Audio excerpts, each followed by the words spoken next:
တော့ ရ မနေ့ကကိုကြီးတို့အလုပ်ထွက်မှလို့ပြောလာတယ်ကိုအမတွေလောက်လာဆိုစင်ပေးပါမလား မကြောက်နဲ့ကိုကရုံးမှာကရုံးကအဲ့ဒီနေပြီ နင်အားကိုရနော်နင်အားလုံးလုံးပြုတ်နေအောင်မ အားကိုလိုက်ပြောနေတာ ပြီးရပဲမကျွန်တော်လောက်ရပါပါကြီးခင်ဗျာ ဟမ် မလောက်လာလေ နင်တို့ကဘလို့လှုပ်လာ မသမီးကလောက်လာလေ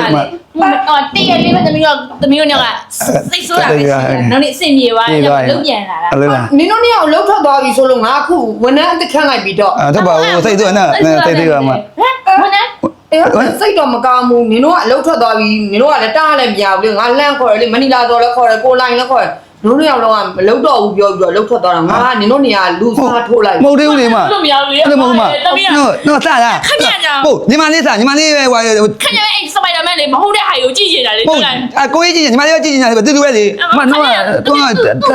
နင်တို့နှစ်ယောက်ရန်ဖြစ်တာငါသိတာပစ္စည်းပို့တာကို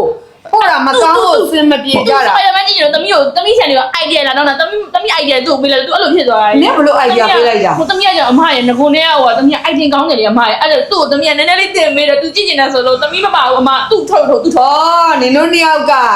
အလုတ်ထွက်တယ်ဆိုတဲ့ဥစ္စာငါ့ကိုဂွင်းဆင်သွားကြတာပေါ့ သူထုံမှာသမီးနဲ့မဆိုင်သမီးကမပါဘူးမ မဟုတ်ဘူးညီမလေးတို့မောင်လေးတို့နင်းအိုက်တင်ကလည်းအယောင်ကောင်းတာနင်းတကယ်မင်းသမီးရှုပ်နင်းလည်းမင်းသားရှုပ် ပုံမှန်တော့ မဟုတ်ဘူးအဲ့တော့မင်းသားနဲ့မင်းသမီးအခုခန်းရတော့ဘာခန်းလဲဆိုတော့အလုတ်ထုတ်ခံရတဲ့အခန်းမှာ အမမဟုတ်တယ်တော့စနာမ